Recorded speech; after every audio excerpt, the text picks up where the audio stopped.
Hi you guys! So I wanted to do like a fun kinky spin on the what's in my bag tag, but instead I thought I would show you around my toy bag and maybe cover some things that I think are toy bag essentials along the way. So first off, the bag, it's pretty small. It's just a black nondescript duffel bag. I like that it zips all the way down to the bottom. And I like that there are little places on the zippers that interlock and you can put a lock so it can't be opened. First things first, on the top of my bag, I have this simple little, like, rattan cane. My friend Champster made it for me, and I subsequently earned it from him. They're pretty simple and inexpensive. You can make them at home. They're a good mixture between stingy and thuddy, so I kind of think that this could be an essential for anybody who was into impact play. I like canes. A next really basic item is, and they're all over my bag, clothespins. They can be clamped to a variety of places. You can create a zipper with them. You can use a flogger or a whip to whip them off of a person. I mean, clothespins are cheap and easy to find, and they're great for a variety of things, and I think that a lot of, especially beginners, but even more advanced people could benefit from having clothespins in their toy bag. Next, my suspension ring. I'm not really sure who made this one. I'm actually a bigger fan of the ones made by Blue Diamond Trading Company. I just haven't had the money and means to secure one for myself at the time. And since we're talking suspension, we'll talk about rope kits. I keep my rope kit in a little extra bag. I got this one from Bed last year. I have 2 kits of rope. I have a kit of Moko jute, made by Moko, of course. I just untied that. Oh well. It's really wonderful. I think this is the 5mm. I wish that I could share the way it smells with you. It smells like glorious kind of fresh cut hay, and there's just something really nice about that.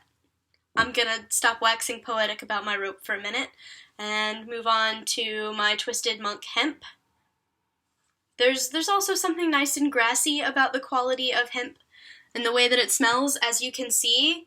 I'll untie them both a little bit and let you see. I like the jute for more Eastern style shibari influenced ties. The way that it moves, the way that it responds. But I like the hemp for more Western style ties, so it just depends on what your rope style is, what works for you. Subsequently, also, anyone into rope needs paramedic shears. They're pretty inexpensive and easy to come by as well. They have a little nib, so they won't really cut flesh, which is good for working inside of a knot to cut something loose. They're amazingly sharp. They don't really look like it, but you could cut through a penny with these. They are a must-have safety type item. I feel like I probably need to scream that about a lot of other things, but I might do that in another video. The next thing in my bag is pretty basic as well. It's just this red ball gag. I'm not really sure who made it because it was also a present from Champster, but I know that they make them in several different sizes, and I know that they also at least make them in black and with a couple different kinds of straps. I really like this one because it fits in my tiny mouth in a way that is agonizing, but still comfortable, if that makes sense at all, and that it's thick and sturdy and it's not going to break, because I think a lot of the like wiffle ball plastic breathable ball gags that you get from like your local sex shop or a Spencer's in the mall or somewhere, they really scare me, because I'm always afraid that with my mighty jaws of steel, I'm somehow gonna break through it and it's gonna like shatter and maim me in horrible ways. And this won't do that.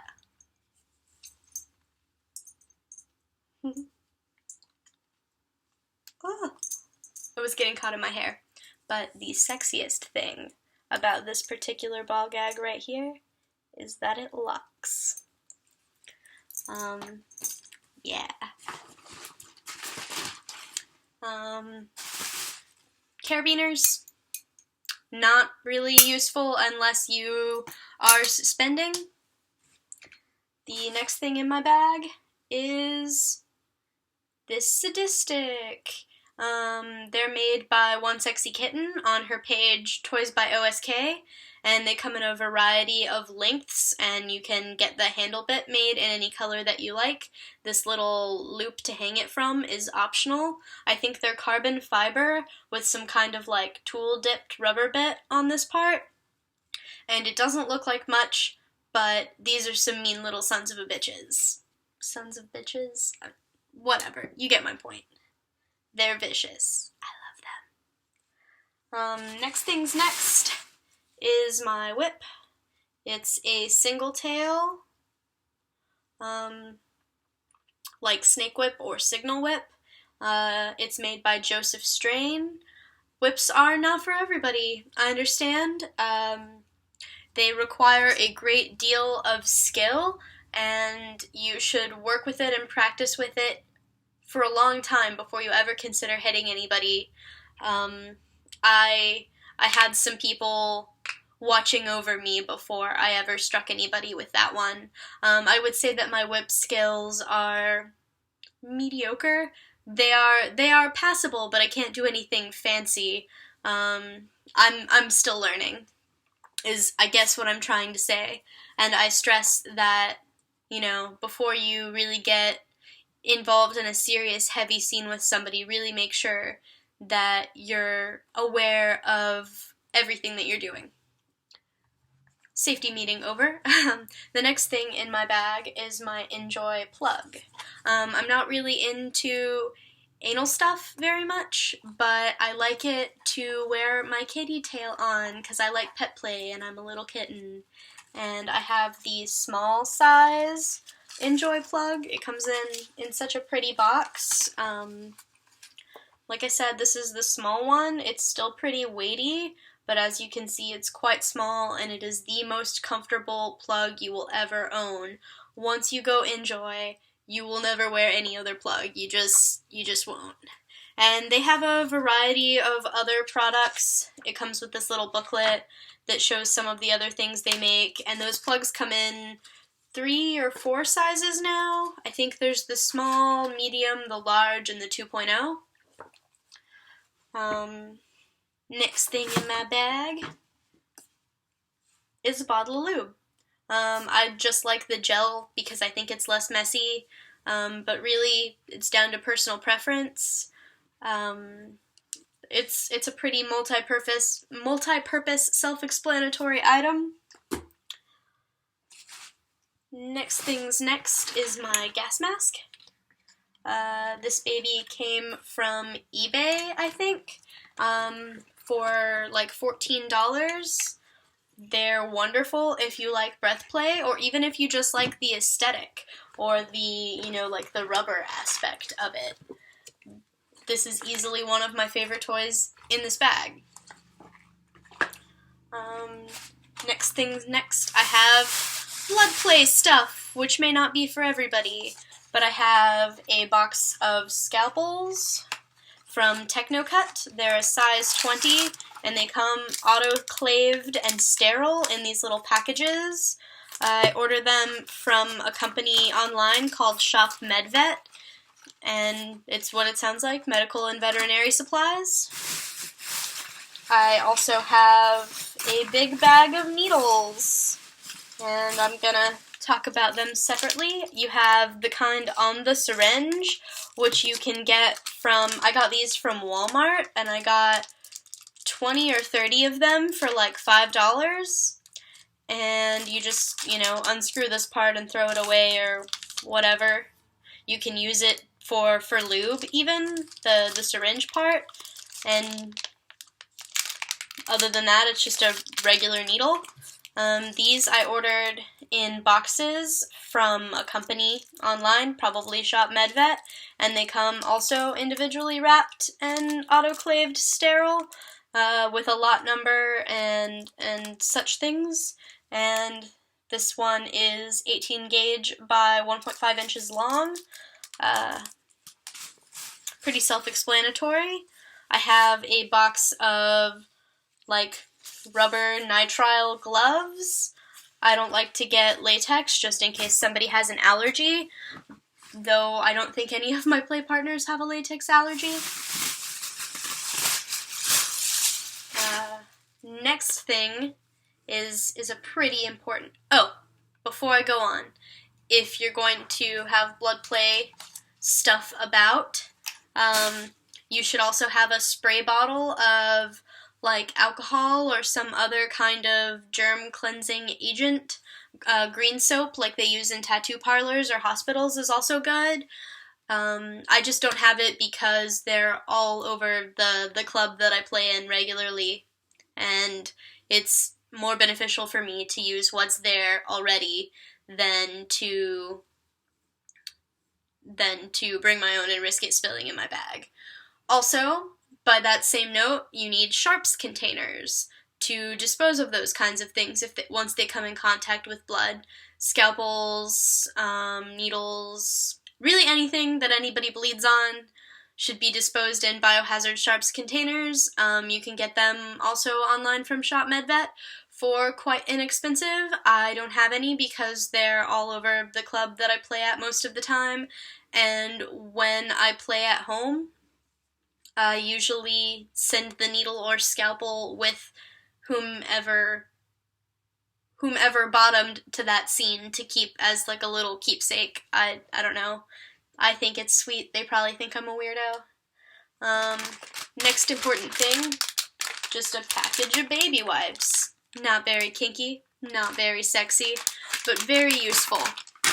I kind of think that they're a toy bag essential just because, you want to freshen up before a scene or after, or you want to go out and eat with your partner after getting your kink on and your makeup is running all over your face from crying or sweating or what have you, and you just need to wipe it off. A next pretty basic toy bag staple is bandanas. They can be blindfolds, like this one, or they can be gags. You can tie it that way, or you can, wad it up into a ball and stuff it in the mouth of someone who has a larger mouth than I, and wrap around with some like vet wrap or something to keep it secure, or another bandana. The next thing in my toy bag is my bastard stick. It's made by Band Sticks, and he's based in Orlando, Florida, and it's a lovely piece of equipment. You can get the handles in a variety of colors. They're like a paracord handle. I think this part is carbon fiber, and it's also kind of like a cane, a good mixture between stingy and thuddy, just a little bit more of a sturdy item. It's gonna last longer than a cane if you play hard and heavy. And I think the last things in my bag are my pet play gear. Like I said before, I'm a kitty, so these are my back paws.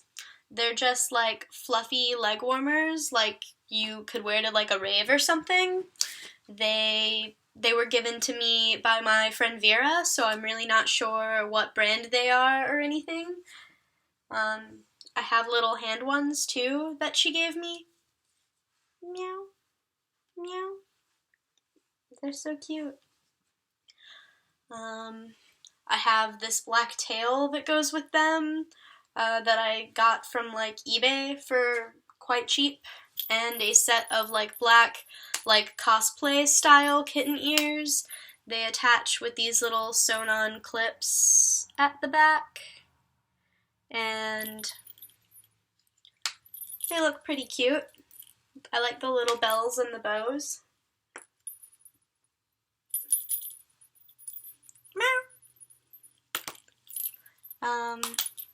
And lastly, is probably like one of the more expensive things in my toy bag, is I have another set of kitty ears that was given to me by someone really special this past Christmas, and they're made by Kitten Cream, and I think they're based in Colorado, and they're on this like shell headband, and they just look super cute.